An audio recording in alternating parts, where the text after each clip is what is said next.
Hello दोस्तों, मैं बबर सिंह और आप सभी का मेरे सुर तरंग चैनल पर स्वागत है।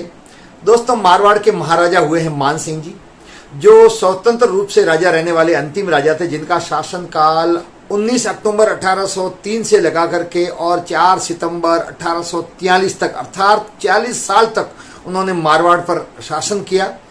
साहित्य प्रेमी थे, कला प्रेमी थे, भक्ति भाव वाले व्यक्ति थे और बहुत ही गुणी व्यक्ति माने गए। बहुत सारी चर्चा बड़े बुजुर्गों से आपने सुनी होगी, लेकिन दोस्तों हर व्यक्ति के अंदर एक व्यक्ति छुपा होता है। विनोबा जी ने कहा है कि हर व्यक्ति के अंदर एक व्यक्ति छुपा होता है जिसकी पहचान हर व्यक्ति नहीं कर पाता। ठीक अध्ययन करने पर हमें भी यही ज्ञात होता है कि मारवाड़ के महाराजा मान सिंह जी जितने गुणी व्यक्ति थे, ठीक उससे भी बढ़कर वो कहीं अधिक क्रोधी स्वभाव के भी थे।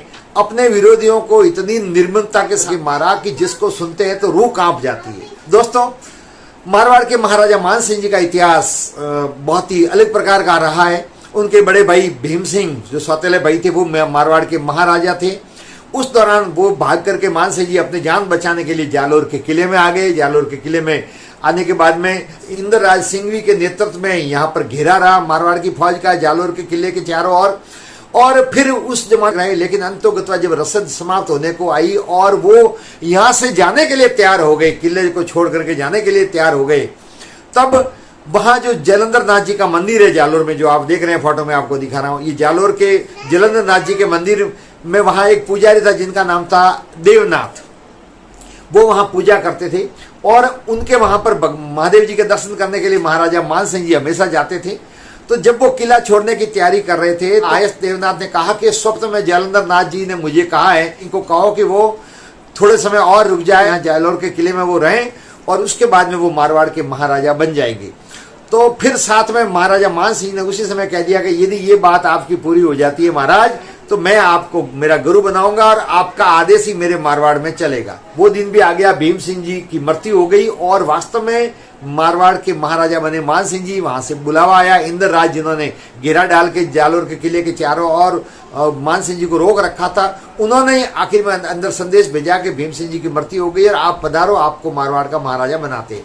अब वो मारवाड़ जाते हैं, वहां जाके मारवाड़ के महाराजा बनते हैं। उधर सवाई सिंह ठाकुर था पोखरण का, उनको नाराजगी इस बात की हो जाती है कि मेरे आने से पहले ही मान सिंह को राजा कैसे घोषित कर दिया। भीम सिंह जी की 2 रानियां थी, 2 रानी में से एक रानी गर्भवती थी, तो उनके संतान होने की उम्मीद थी। तो सवाई सिंह को गुस्सा इस बात पे आया कि इन बनियों ने मिलकर के महाराजा मान सिंह को राजा घोषित कर दिया। चलो, आखिरकार सवाई मान सिंह भी वहां पर आते हैं और फिर सालासर में सामने आकर के और महाराजा मान सिंह जी का स्वागत करते हैं और महाराजा मान सिंह जी बनते हैं। उसके बाद में संघर्ष का दौर चलता रहता है। दोस्तों, महाराजा मान सिंह जी के 8 पुत्र हुए और 3 पुत्रियां हुई, लेकिन उनके जीवन काल में ही 8वें पुत्र का उनका देहांत हो गया। अब दोस्तों, जब वो महाराजा बनते हैं तो यहाँ से आयस देवनाथ को ले जाते हैं महामंदिर में, वहां उनको जागीर देते हैं और अपना गुरु बनाते हैं। उनकी आज्ञा चलती है और उनका हस्तक्षेप बढ़ जाता है। महाराजा मान सिंह जी शुरुआती दिनों में तो ठीक ठाक रहते हैं, लेकिन बाद में फिर वो धीरे धीरे उनकी आक्रामक प्रवृत्ति उभरने लगती है। अब दोस्तों, आयस देवनाथ का राज्य के अंदर हस्तक्षेप ज्यादा बढ़ जाता है। इंद्रराज सिंघवी भी वहां पर कार्यकर्ता धर्ता बन जाते हैं और फिर अंतोगत्वा बहुत सारे सरदार परेशान होते हैं। जितने बड़े बड़े ठिकाने थे, आसोप, आउआ, बगड़ी, पोखरण, भादराजून, ये सब लोग मिलकर के और आमिर खां पिंडारी से मिलते हैं। आमिर खां पिंडारी जो टोंक के नवाब था, वो मिलते हैं और वो फिर जाकर के आयस देवनाथ के और इंद्रराज सिंघवी की हत्या कर देता है। उससे महाराजा बहुत दुखी होते हैं मान सिंह जी और अंतोगत्वा वो फिर राज कार्य में रुचि नहीं रखते। फिर जाकर के उनका जो पुत्र थे छत्र सिंह, उनको मारवाड़ का राजा घोषित किया जाता है और वो शासन चलाते हैं, लेकिन कुछ साल के बाद में ही उनकी भी मृत्यु हो जाती है। और इसी दौरान अंग्रेजों से वो संधि भी करते हैं, फिर उसकी पालना भी नहीं करते। अंग्रेजों के अन्य सामंतों के कहने पर महाराजा मान सिंह जी दूसरी बार वापस सत्ता संभालते हैं, अपने हाथ में लेते हैं। अब दोस्तों, उससे पूर्व कृष्णा कुमारी जो थी मेवाड़ की राजकुमारी, उससे भीम सिंह जी की सगाई हो रखी थी महाराजा मान सिंह जी के बड़े भाई की, लेकिन भीम सिंह जी की मृत्यु हो गई। फिर उनकी शादी जयपुर के महाराजा से होनी तय हुई। तो इस बात को लेकर के मान सिंह जी ने मेवाड़ वालों पर दबाव डाला कि हमारी मांग है, हम इस बात को लेकर के विवाद हुआ, जो मैंने एक अलग से वीडियो बनाया, इस वीडियो को अंत में लगाऊंगा, देखना, वो मैं कहानी ज्यादा नहीं सुनाऊंगा। फिर बीकानेर के सूर सिंह और जयपुर के महाराजा जगत सिंह मिलकर के और आक्रमण करते हैं और काफी समय तक जोधपुर का घेरा बना रहता है। अंतोगत्वा थक हार करके और फौज वापिस जाती है और जोधपुर की मारवाड़ की जीत हो जाती है। लेकिन दूसरे दौर में जब महाराजा मान सिंह जी सत्ता संभालते हैं तो दोस्तों वो अपने दुश्मनों को एक एक को चुन चुन करके मारते हैं। जिन्होंने षड्यंत्र रचा था, जिन्होंने भीम सिंह का साथ दिया था, जिन्होंने जयपुर और बीकानेर के हमले के दौरान उनका साथ दिया था, उनको बहुत क्रूरता से मारते हैं। किले की छत से ऊपर जो आप देख रहे हैं मेहरानगढ़ का किला, यहाँ से बाल कटवा करके मुंडन करवा करके बादशाह को यहाँ से फेंका गया, बादशाह के सिर में किल ठोक करके मारा गया, बादशाह की गर्दन कलम कर दी गई, बादशाह को जबरदस्ती जहर दिया गया और भयंकर यातना देकर के बहुत सारे लोगों को मारा गया। मेहता लक्ष्मीचंद्र, किलेदार नथकरण, देवराजोत, व्यास, विनोदी राम, मुंशी पंचोली, जीतमल, दांदल मूला, जिया, हरजी आदि 84 आदमियों को कैद करवा लिया जाता है। ये घटना श्रावण विक्रम संवत 1876 माह में और वैशाख शुद्ध 14 को उसी दिन अक्षय चंद को भी गिरफ्तार किया जाता है। इसके बाद में मेहता सूरजमल, व्यास चतुर्दास के पुत्र शिवदास एवं लालचंद जोशी, श्री किशन और पंचोल गोपाल दास कैद किए जाते हैं। समाचार मिलते ठाकुर सालिम सिंह अपने अनेक साथियों सहित महामंदिर होता हुआ पोखरण चला जाता है। आसोट के ठाकुर केसरी सिंह को जब इस घटना की खबर मिलती है तो वह देशनोक बीकानेर जा रहे होते हैं तथा पोष माह में उनकी भी बीच में ही मृत्यु हो जाती है। किलेदार तथा दांदल मूला को विष का प्याला देकर के और मार दिया जाता है। उसके मृत शरीर को फतेहपोल, जो गढ़ की दिखाई दे रही है, फतेहपोल के नीचे फेंक दिए जाते हैं। जीवराज बिहारी दास खींची एक दूसरे व्यक्ति को उनके सिर मुंडवा कर गढ़ के नीचे फेंकवा दिया जाता है। इससे मिलता जुलता व्यवहार व्यास, शिवदास और जोशी श्री किशन दास के साथ में किया जाता है।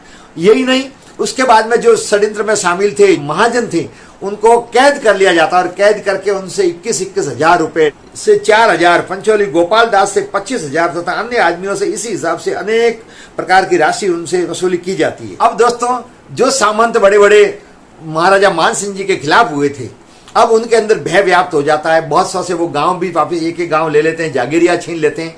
अब पूरे राज्य के अंदर अराजकता का माहौल होता है और सभी डरे सहमे थे। लेकिन ये कब तक चलता? आखिरकार मजबूर होकर के पॉलिटिकल जो एजेंट बैठता था अजमेर में, अंग्रेज, वहां पर सभी ने मिलकर के एक पत्र लिखा जिसके अंदर ये लिखा गया कि हमने, हमारी पुरखों की पीढ़ियों ने मारवाड़ के महाराजा की सेवा की है। जब भी हमें आमंत्रित किया हम रणभूमि में गए, हमारे पुरखों ने इनके खातिर बलिदान दिया है। लेकिन आज मारवाड़ के महाराजा हमारे हाथ धोकर के पीछे पड़े हैं, इतना भयंकर यातनाएं दे रहे हैं, लोगों को मार रहे हैं। अतः हम आप अंग्रेज सरकार से अनुरोध करते हैं, आप ही हमारी मदद कर सको कि महाराजा मान सिंह जी से हमें बचाओ और हमारी छीनी हुई जागीरी हमको वापस दिलाओ। इस प्रकार से बहुत बड़ा लंबा चौड़ा खत लिखते हैं। जो मेरे हाथ में किताब है जोधपुर का इतिहास, गौरी शंकर हीरा शंकर ओझा द्वारा लिखी गई, ये मेरे हाथ में देख रहे हैं, मारवाड़ का इतिहास। इसके पृष्ठ संख्या 235 पर उस पत्र का पूरा उल्लेख है जो मैं आपको दिखा रहा हूं। बहुत बड़ा पत्र है, वो मैं आपको उसके अंश मैंने आपको बताए और इस प्रकार से पूरा वो वर्णन करते हैं कि हमने किस प्रकार से मारवाड़ में सेवा की है, हमारे पुरखों ने किस प्रकार से मारवाड़ के लिए बलिदान दिया है। आप हमें अपनी जागीरी वापस दिलवाएं और महाराजा मान सिंह जी के आक्रमण से हमको बचाएं। तो इस प्रकार से पत्र वो भेजते हैं। पूरा वर्णन कर्नल टॉड ने अपनी पुस्तक में लिखा है और उसी में से इस किताब में गौरी शंकर हीरा शंकर ओझा ने प्रस्तुत किया है।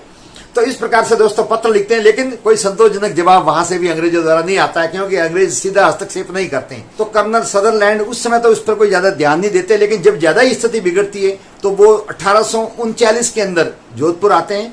आने के बाद में मारवाड़ के महाराजा से मिलते हैं, समझौते के लिए वार्ता होती है, बाकी शर्तें तो वो मान लेते हैं। लेकिन उनके जो गुरु थे, उन गुरु का बेटा जो बाद में लक्ष्मीनाथ गादीपति बना हुआ था, उनको और उनके और जो नाथ थे उन पर नियंत्रण करने की बात पर महाराजा मान सिंह जी मुकर गए।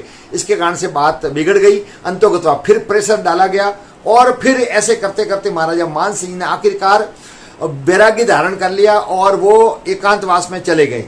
और फिर बाद में जो मैंने इसका पूरा एक वीडियो बनाया, आप देखें, उसके बाद में उनकी जो इच्छा थी उसके अनुसार तखत सिंह जी के लिए अंग्रेज राजी हो जाते हैं गोद लाने के लिए।